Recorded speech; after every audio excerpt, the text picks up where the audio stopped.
ser utilizada para aumentar a diversidade genética dos organismos vivos, ou no caso de espécies não apenas ameaçadas. É isso que eu queria falar, muito obrigado.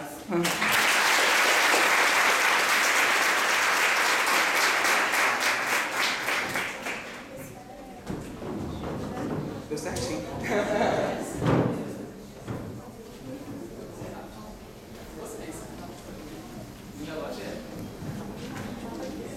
A gente vai abrir 5 minutos para as perguntas, tá? Alguém quer perguntar? Boa tarde. Eu queria fazer uma pergunta, sou ictiólogo, né? Então os ictiólogos gostam de fazer perguntas capciosas. Em ictiologia, a hibridização de espécies é um tabu, né? A gente não lida, a gente finge que não existe. Apesar de existir, eu acho que poucas, eu conheço uma coleção no mundo que tem uma coleção de híbridos mesmo. De modo geral, nós chamados não gostamos disso, a gente não faz isso, a gente não olha para essa situação. E vocês falam muito, né, obviamente, de como as ferramentas genéticas e ciências genéticas podem auxiliar na elucidação dessas questões de espécies crípticas. Né? A minha pergunta é a seguinte, que decisão vocês acham que o taxonomista tem que tomar ao ele estar diante de uma espécie críptica que ele não consegue diferenciar, mas ela é diferenciável geneticamente?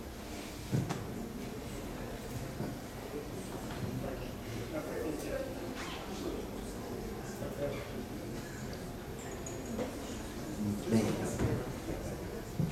não sei se eu entendi muito bem, assim, uma coisa são as espécies hibridizarem, né? Outra coisa são espécies crípticas, são duas situações.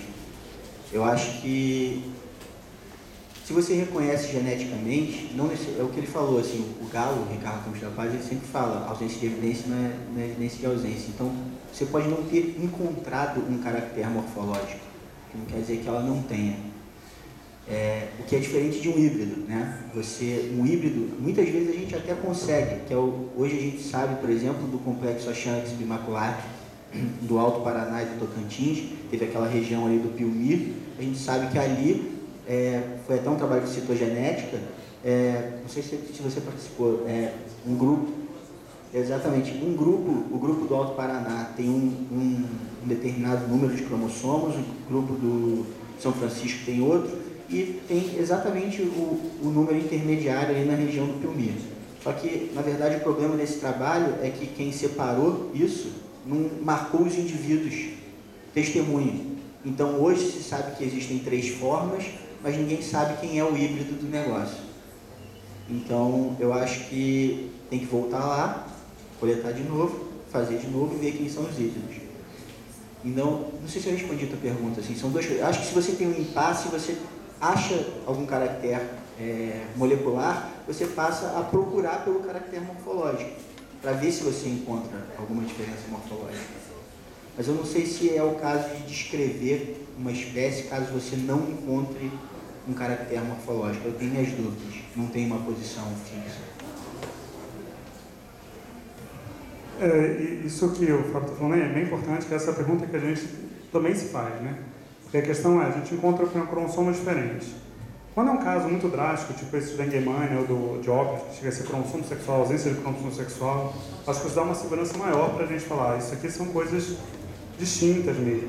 Agora, às vezes existe diferença, um tem 48 cromossomos, outro tem 50. Será que eu posso chamar isso de uma espécie se o taxonomista não está achando diferença nenhuma?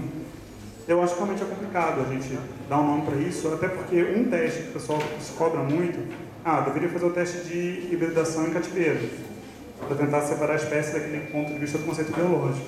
Só que em peixe a gente sabe que essas coisas não funcionam muito bem. Peixe você põe gêneros distintos cruzando e dá descendentes férteis, né?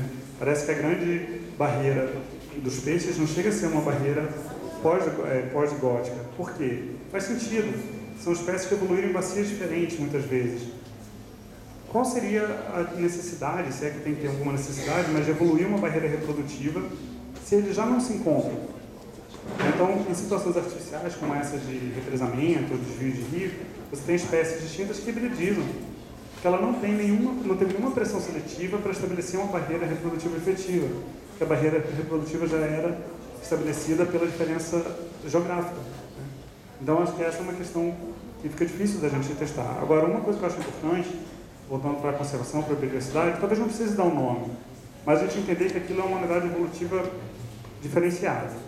Acho que essa seria a coisa mais interessante para a gente fazer. Ou, às vezes, apontar problemas. Já aconteceu isso, às vezes, mesmo com citogenética, ou pode fazer isso com molecular, da gente chegar para o taxonomista e falar, olha, isso aqui está dando uma diferença grande. Eu vou pegar a amostra e vamos se debruçar sobre isso aí, vamos fazer uma coisa, analisar. E, às vezes, ele acaba encontrando, né? Às vezes, uma análise de osso, de esqueleto, acaba achando alguma diferença, né? Que talvez não tinha visto antes, tinha passado meio batido. A gente pode apontar isso, mas acho que se não encontra, o mais importante é tratar isso como uma unidade evolutiva distinta. Isso para a conservação acho que é mais importante do que a gente, de repente, ter que dar necessariamente um nome que a gente sabe todo o processo que é para nomear isso. Né?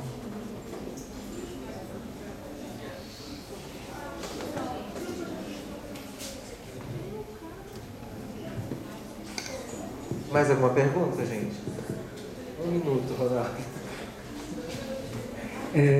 Um esclarecimento, a questão da IUCN, ela não considera essa parte, mas também não considera nem o bom senso. Na verdade, a IUCN, eu acho que é um conjunto de normas feita não para conservação, um conjunto de normas feita para permitir os grandes empreendimentos que vão avançar, né?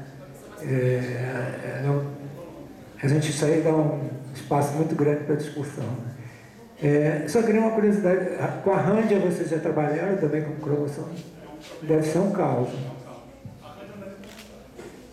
A Rândia não dá nem para mostrar exatamente, porque é tanta coisa. A Rândia ela ainda tem um problema particular da cinética, que ela tem cromossomo supranumerário. O cromossomo supranumerário é um cromossomo que não segue as leis de Mendel. Tá? E ela chega a ter até 12 desses cromossomos. Então é difícil de a gente estabelecer. Os cromossomos variam dentro do indivíduo. Ele não faz a mitose normal. É um problema. É um problema interessantíssimo para a gente estudar, mas que eu acho que não vai resolver nem daqui a 20 anos. Tem um grupo muito grande que tem trabalhado só com Rândia. Geralmente quem trabalha com Rândia só trabalha com Rândia. E não precisa de mais nada. Ele já tem publicação, problemas para sempre.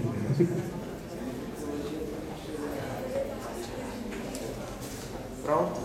Então o nosso tempo acabou. Tá? A gente faz a mesa e agradece. O Simeão agradece a participação de vocês. Muito obrigado.